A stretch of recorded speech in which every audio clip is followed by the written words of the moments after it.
Hi, Matt Cullen here from Unchain Your Mind. If you're watching this video, then the chances are that you've clicked through from one of my emails, or maybe you've come through from Facebook. This video is part 3 of a series about the 3 things that you can do which would fix pretty much any problem for you. If you haven't received parts 1 and parts 2 via email, then you can do so by just clicking on the link underneath. It will take you to a page where you can sign up to receive those emails. In this video, I'm going to be explaining to you how you can change your thought patterns quite easily. In the previous part, I was explaining to you how you can change your behavior, so what it is that you do. And the key to that is mental rehearsal. Some people call it visualization, but I prefer the term mental rehearsal because some people find it difficult to visualize. Maybe if you're not such a visual person, you might think, well, I can't really do that. Mental rehearsal is a slightly different thing because mental rehearsal involves more than just the pictures that some people see in their heads. It also means planning things out in the future the way that you'd like them to happen. It also means getting the feelings that go with it. I'll give you an example of exactly how powerful this technique can be. So in the 70s, there were a group of Russian gymnasts who were competing in the Olympics, and they were split into different groups that received different approaches to training. So one group was training 100% of the time. They just spent all their time doing gymnastics. One group was training 75% of the time, and the other 25% of the time they were doing mental rehearsal and visualization and all that kind of stuff. And one group was training 25% of the time, and 75% of the time they were mentally rehearsing and preparing and visualizing their performance.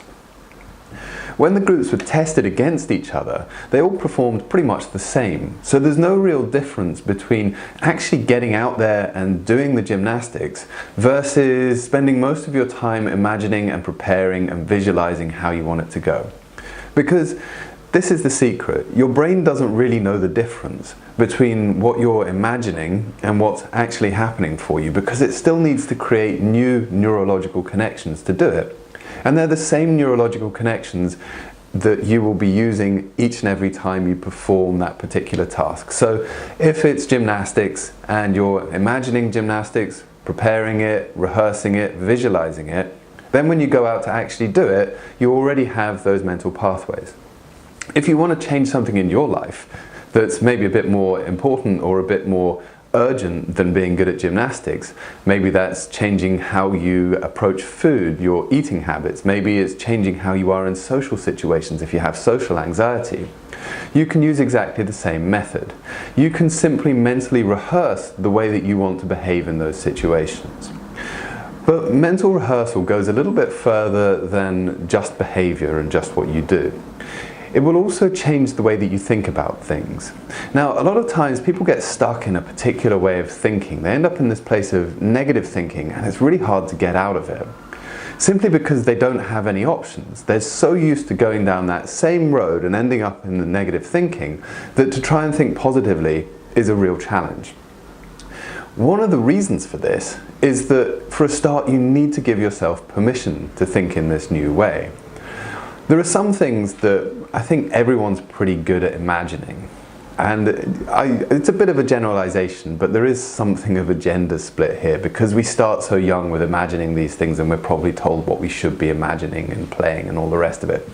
So guys tend to find it quite easy to imagine being a Premiership footballer or a spy or something like that, and women tend to find it easy to imagine being a princess or something like that. The reason is that these are emotionally safe things for us to imagine. They're very unlikely to happen. So we can indulge in them knowing that they are just imagination.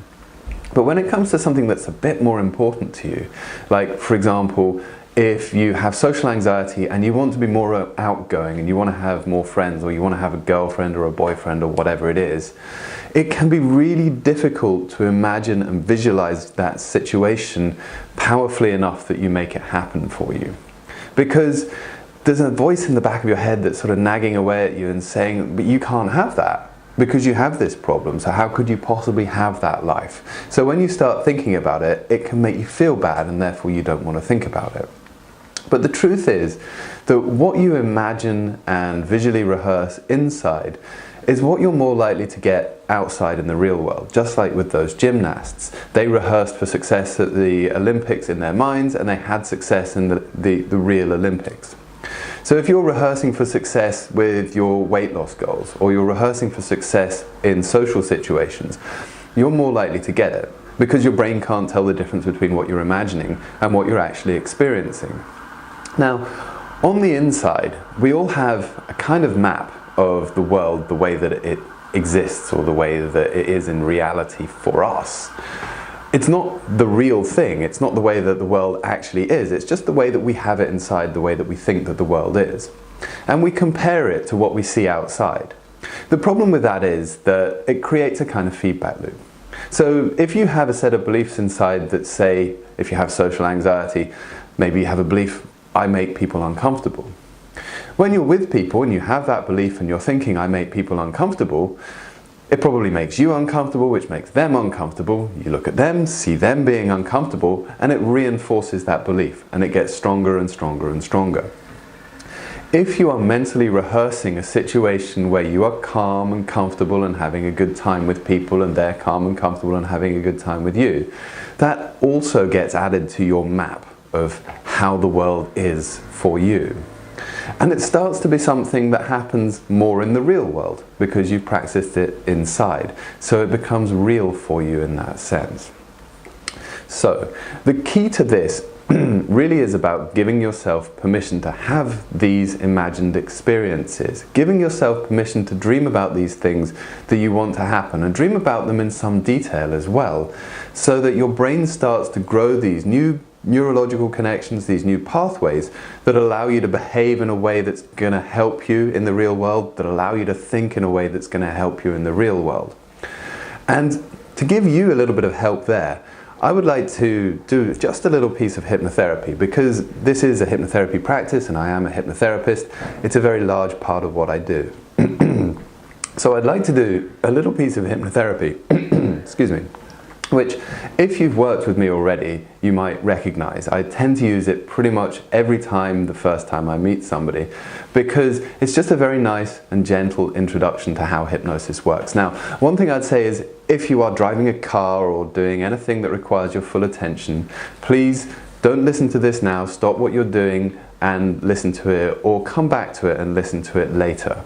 Because this is hypnosis, and it does mean that your focus of attention will be more on me and more on my voice, and it will be less on everything else that's going out there. That's the way that it's designed, that's the way that it works best. Obviously that's not what you want if you're driving a car.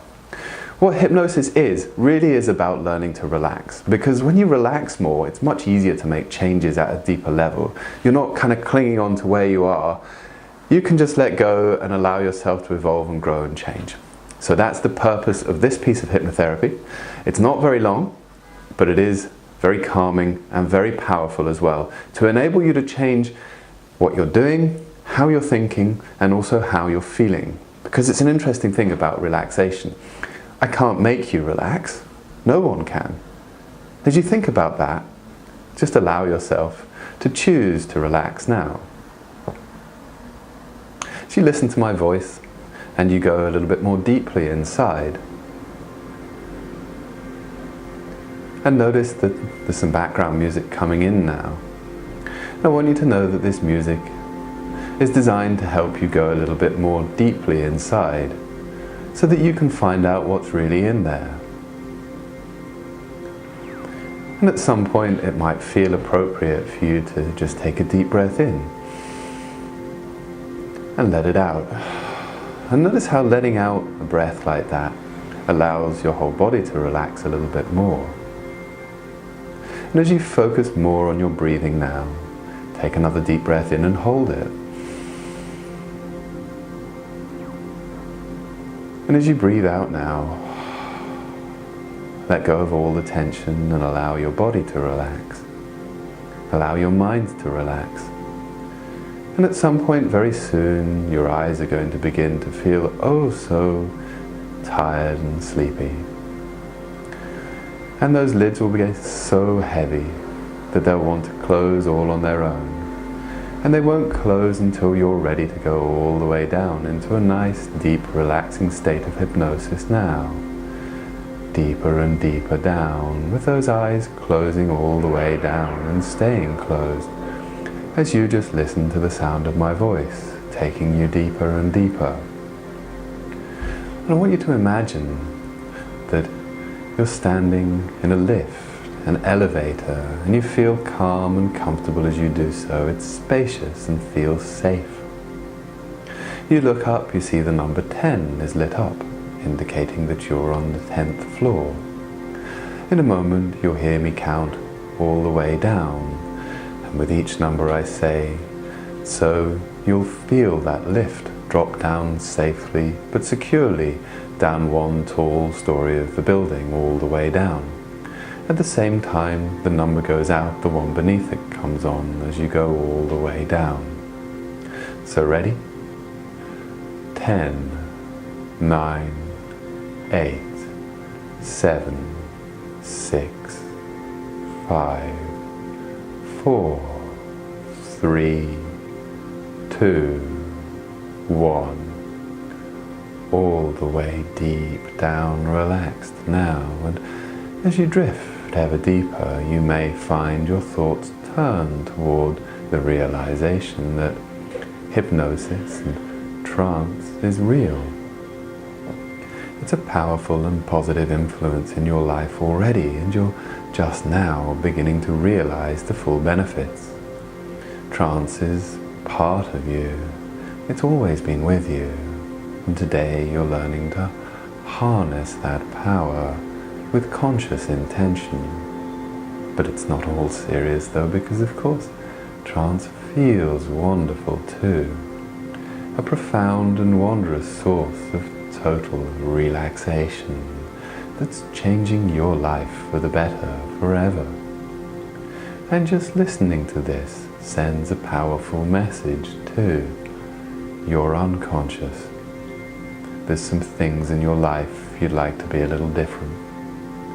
And you're unconscious, listening, wanting to make those changes. So you need to take action. But remember, taking action feels good. Now maybe there have been some times in the past where you worried, or you got stuck in a habit, or whatever other problem you're facing at the moment, and you decided to do something about that. Listening to this is a good example, and how good you feel right now because you decided to take action. So each and every time you take action that leads to getting this problem out of your life forever, you can be sure you'll feel really good about it, just as you feel good now. A sense of purpose and calm direction in your life. Just take a moment to let that good feeling well up inside of you now, so you'll have plenty of it later on when you need it. And you know that whenever you feel it, you're on the right track. Feel the motivation growing within you with each and every breath you take, breathing in pure dynamic energy, breathing out the debris of your old limitations. And you'll surely find that when the time comes to search inside and dig deep, you'll discover this source of motivation pushing you forward to take the action that leads to getting this problem out of your life forever. And of course, you already know how to make great decisions. Trust your unconscious. And that's what this is all about. Building bridges to your unconscious. Communicating directly with your unconscious. Respecting your unconscious because it's doing everything to keep you safe, alive and happy. It's doing a great job. You'll find you've made it. You just need to learn to communicate a little better the changes you want in your life to your unconscious. You're learning that now. Just because you're listening to this, your life gets better now. Take a moment to just drift a little bit more deeply inside and enjoy this moment of calm, because shortly I'm going to wake you, and you'll hear me count from 1 to 10. You'll awaken slightly with each number. At 8 you'll open your eyes, and at 10 fully wide awake and back here with me watching this video. All normal sensations return and every part of you back here with me. So ready? 1, 2, 3, waking up now. 4, 5, 6, waking up. 7, 8, eyes open if you haven't already. 9, 10, wide awake, feeling wonderful and motivated and ready to get on with the day and to really make an important change. So that was just a little piece of hypnotherapy to help you to relax and to help you begin the process of making changes that happen at a very deep level. The kind of changes that are really going to matter and really going to make a big difference for you. Now, underneath this video, you'll probably see a little button that, if you want to, you can click on it and you can arrange a consultation with either myself or with somebody else here who's an expert in whatever it is that you're going through. It really is the next step if you want to get this problem sorted, because whilst I can teach you a little bit through these videos and hopefully I can help you, it will never be as fast and it will never be as powerful as if you actually come in and work with a hypnotherapist. It really is a very different experience, because you'll be able to go an awful lot more deeply into your subconscious. You'll be able to make changes that happen at a much deeper level and that are a lot more profound and transformational. So take a look at the link below, and I hope to speak to you soon.